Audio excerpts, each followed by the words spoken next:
Moment of respect to Erys. You can tell that she and Xebec have a special bond. She started crying when Demon Xebec pulled up because she deducted that Xebec lost and apologized for forcing him to fight Emu when he wasn't ready yet. Xebec really gave up on his ambition and goal to beat Emu just to save his family. Davy D. Xebec, you might not be long for this world, but you, good sir, have earned all our respects. That he has, and Erys's reaction here is very important, because it tells us that she has some understanding of what dummy Reversi is, or at the very least that this outcome, the big scary demon husband, was not unexpected. Everyone else, like, your Rogers and your Garps, they're all like, mate, Xebec, what's wrong? And they're all surprised that Rox is suddenly a hulking demon, but Erys is looking at him knowingly, and she shed a couple of tears because Erys knew that her Rox was gone, and her attention was immediately focused onto Teach, because the dream that was living within Rox was also gone, but it was not dead. It was passed on to Teach. But what this means is that there is a very extensive history that was preserved throughout these last 800 years, because it's not just the poneglyphs that tell the true history. There was probably at least some sort of oral tradition passed down through the Davy clan, and that could make Blackbeard a very valuable individual to us in the modern day, because in theory, he is the only person on the planet who knows this history as the last known representative of the Davy clan. And I don't know how this could happen, but I certainly do feel like Marshall D. Teach and Nico Robin should sit down one day and discuss their mutual hobby of archaeology and combine their knowledge of the past. And notably, Erys does also say that Rox was forced to fight Emu before he was ready, and to the best of our knowledge, Rox didn't manage to secure a single element that would have made him ready. Rox needed 2 devil fruits, he needed Harold, he needed the ancient GLR giants, and as much as Rox ended up accomplishing through his life so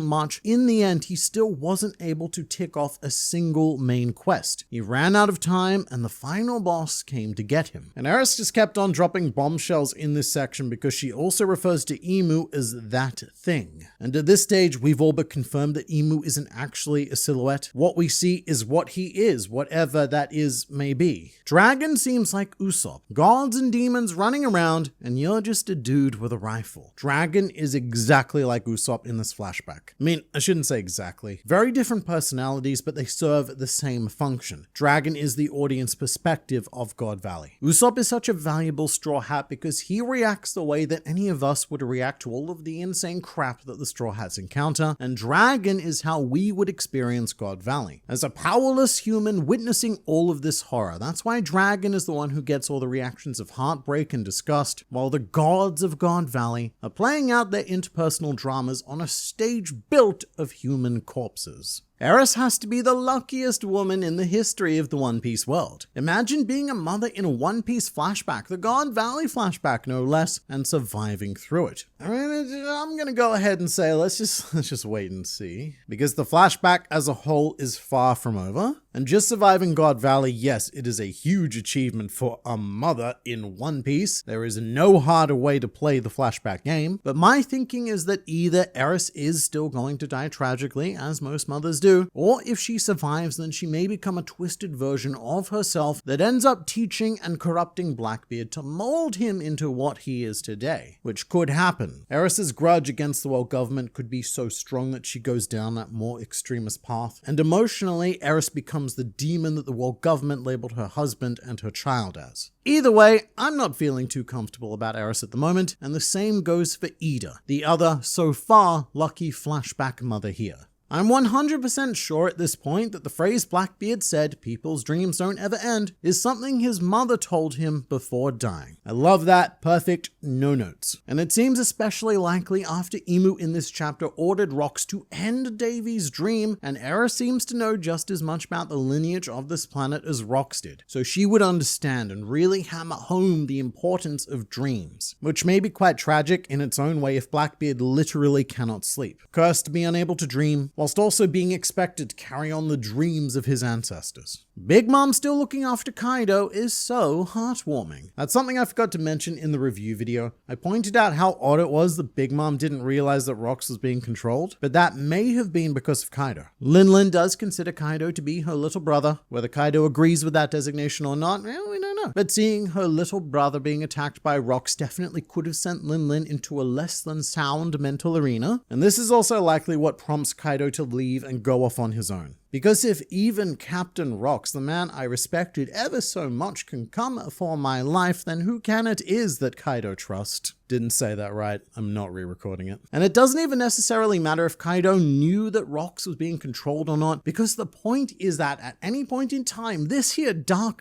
dildo can appear and turn your closest relationships into your demise. And that could be why Kaido chose to distance himself from Linlin, because he may very well see her as an older sister, but he doesn't want to risk destroying that connection with one of them being Domi Reversied. And instead, what Kaido did was build a crew of people that he felt a less personal affinity towards. King, Queen, and Jack were never really on that same level. King was probably the closest, and he believed wholeheartedly in Kaido, but this event is what broke Kaido and led him to pursuing the philosophy of absolute power and dominance. That's what he wanted to do originally. He wanted to force Harold to engage in Rox's plan. Rox said, "Nah, mate." But look, now we've tried things Rox's way. This is how it turned out. Not amazing. So now it's time to try the Kaido way, which also didn't work out. I think we finally know why Kaido said only Haki transcends all. His crewmates with some of the most powerful devil fruits in the series couldn't stop Rox, while Garp and Roger's Haki will. It is pretty undeniable that as soon as Rox transformed, all three Devil Fruit users were one-shot, leaving only Roger and Garp remaining to take a stand against Rox, two of the most fruitless of beings. But in defense of the Fruit Nommers, Kaido was surprise attacked, Big Mom was enraged, and Whitebeard did not try to fight seriously. But even then, how likely is it that any one of them would have been able to bring down Rox? Maybe Whitebeard could have joined Roger and Garp, but I also think that this was about settling Will of D business. What this fight became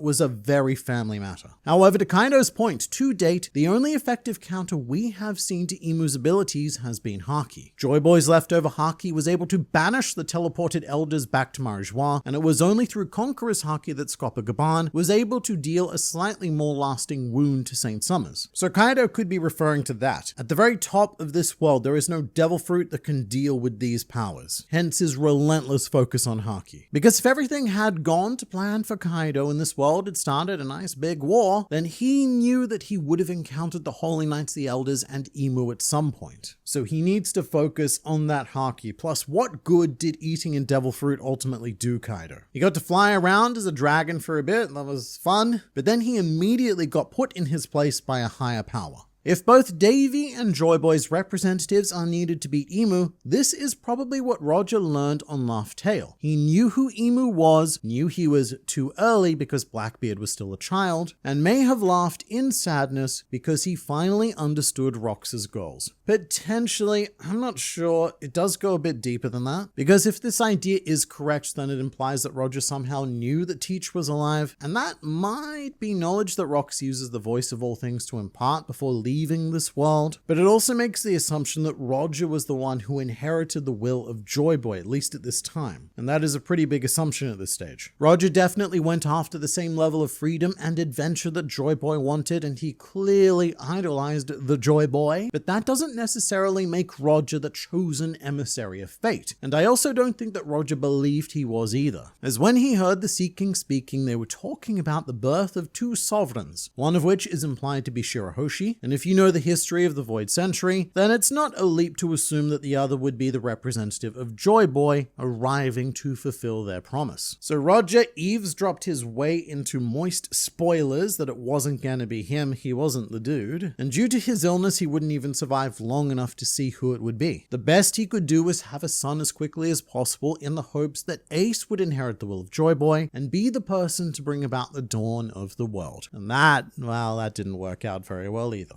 Imu's cowardice is my favorite part about his character. He is so afraid of losing power, it's crazy the lengths he goes, evil at its purest forms. I'm not sure if cowardice is the right word, but I do think I get what you're saying, as when I look at Imu, I do get some distinct flashes of Spandams and Orochis present within him. And this is a weird thing to say about a being who is almost 1,000 years old at least, but Imu lacks maturity. And this has been noted ever since Imu's first line of dialogue, but in Japanese, Imu tends to sound like a child. Something that gets lost in the official English translation, for example, is Imu's choice of pronoun. In English, they have him saying I and me speaking fairly normally, but in Japanese, Emu uses a made-up pronoun mu, and so he refers to himself in this cutesy third-person kind of way. So instead of this scene where he says, "My world is incomplete," the more literal Japanese has Emu saying, "Mu's world is still incomplete." And because I suppose Emu is this all-powerful being, he's either never really had to grow up and mature because he's never had many obstacles to overcome, or he's regressed over the last 800 years to this more childlike mentality of always getting what he wants and throwing a tantrum at the slightest sign of inconvenience, which does tend to be how Oda portrays the more sickening evils in One Piece. I mentioned Spandam and Orochi before, but most of the world nobles also act exactly like this. Man on the internet, the God Valley incident cannot end yet. We haven't seen the rest of the Holy Knight's devil fruits and their introductions. I think we're a bit beyond that now. We have Roger and Garp fighting rocks as we speak, so I doubt that Oda's gonna dedicate a chapter to focusing on introducing the unknown Holy Knights. Because it's not an escalation, we would be going backwards in terms of stakes. You can't offer me a demon rocks and then try to pretend that the disgruntled man-mare chick is some sort of sudden threat that needs to be dealt with. I mean, there might be more with them. Oda might decide to introduce a couple in a panel here and there. But really, these Holy Knights, they're not hugely important. Many of them might not even be the modern day Holy Knights, which means that we can kind of forget them to history and answer questions about them in SBS segments. Or if they still are Holy Knights to this very day, then Oda doesn't need to blow his load and reveal their powers here, because we've got to keep something interesting for their appearance later on. I just realized that Doflamingo's ability to control others is like a pseudo Domi Reversi and or some crazy coincidence. It's definitely not a crazy coincidence. It is in fact a motif of the world nobles. What they represent is the antithesis to freedom, so everything about them is focused on controlling others. The weaker Charlos level world nobles do this through chains, Doflamingo did it through strings, the Five Elders do it through political influence, and Emu has Domi Reversi. With Doflamingo though, just like Domi Reversi, his strings are more effective on those who do not have a strong enough will to resist it. There's a reason why we saw Doflamingo endlessly abuse someone like Bellamy, but he never even tried to use this ability on Luffy or Law. And Doflamingo's need for control extends far beyond puppeteering because his ultimate move was of course the birdcage, a technique to trap anyone on any given island and provide Doflamingo with complete domain over his own little world. That's a small scale version of what Emu appears to have done with the entire planet, flooding it to give him that stranglehold of control. And when Luffy beat Doflamingo, one of the last things that he said is that Doflamingo's actions were suffocating him. Luffy at this point needed to experience the air of freedom once more, and he'll very potentially say something similar to Emu when breaking his grasp on the world as well. Shout out to my boy Dragron, beating the allegation of always just sitting and never doing anything. Yeah, good on him. Although this probably isn't the right chapter to celebrate those specific words, because in this chapter all he does is sit around and do nothing except for wallowing in despair.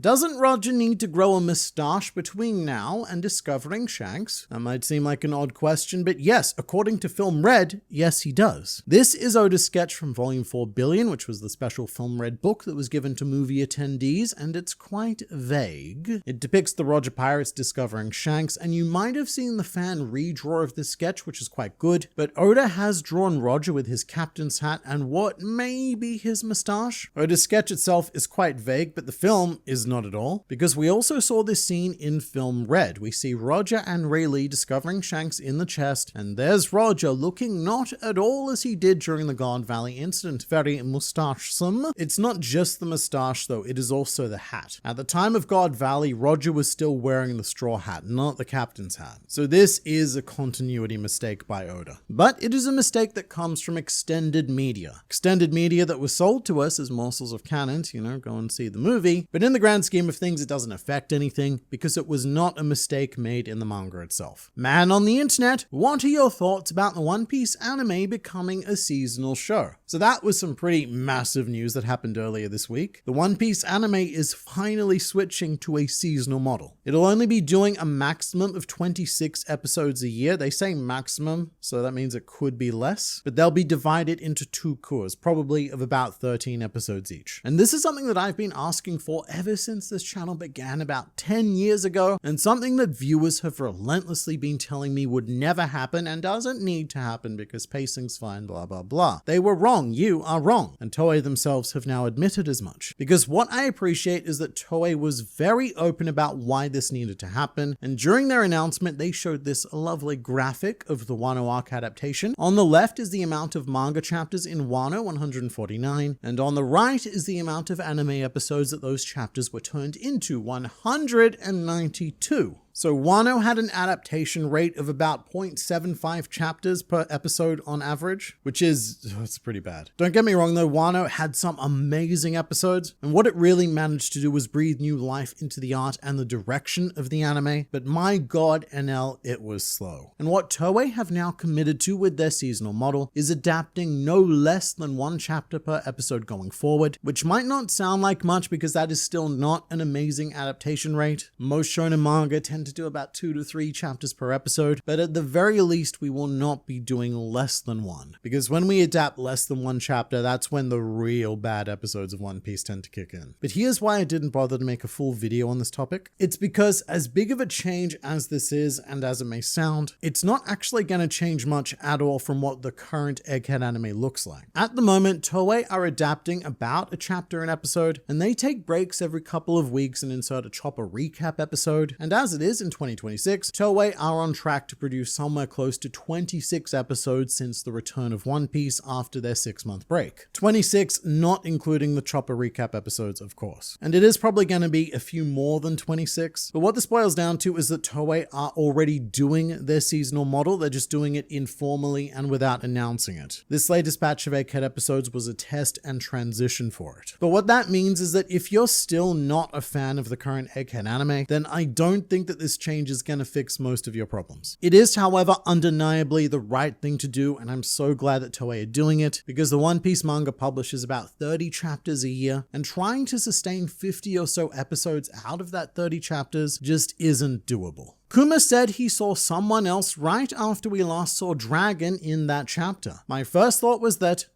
was how they met. So the more I look at this page, the more I hope this is true. We do see Dragon on the floor, and then we see Kuma noticing someone in the forest, which could mean that Kuma saw Dragon. At this point, that person could be anyone, and with the full context of the chapter, it seems like Kuma may have seen Erys and Teach running away, but just imagine if it was Dragon, because he's collapsed on the ground in the same position as Luffy was before Kuma popped him away from Sabaody, and just imagine if Kuma did the same thing to Dragon. In Dragon's darkest moment, in comes Kuma to pop Dragon away to another island, saving both father and son. And of course, Kuma was only able to do this because earlier on, Dragon had saved him. That is something that I could definitely subscribe to, and until we see Dragon on God Valley again, it will remain my personal headcanon.